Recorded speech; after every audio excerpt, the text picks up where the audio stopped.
Αφήστε μικρόφωνα. Πάμε. Ψωμί, παιδεία, ελευθερία. Αυτά τα δέντρα δεν βολεύονται με λιγότερο ουρανό.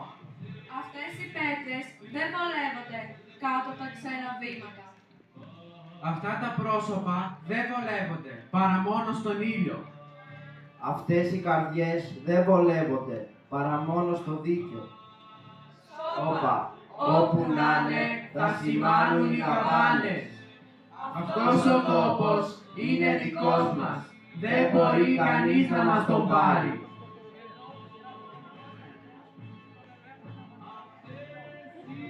Έλα, ποιος είναι? Με Δεν δέσαν ακούγεται το στενά μικρόφωνο. και στους κανόνες και ξημερώνοντας μέρα κακή, στρατιώτες, φάλακες και λεγεώνες με πήραν και με βάλαν σε κλουβί. Για την πατρίδα, ζάρια τους αιώνες, παιχνίδι παίζουν για αργυρανδί. Και η πατρίδα, μια τοιχογραφία από ξένους κατακτητές που αν βαλθείς να την αποκαταστήσεις,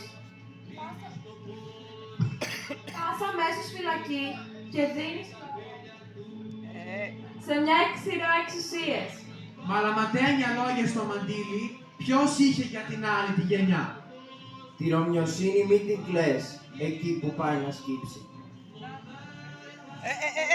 Το μικρόφωνο, άνοιξε το. Δεν δουλεύει. Έλα. Κάτι, πετριέτα από εξ αρχής. Και αντριεύει και θεργεύει. Και καβακώνει το θεριό με το καμάκι του ήλιου. Αφήστε τα μικρόφωνα.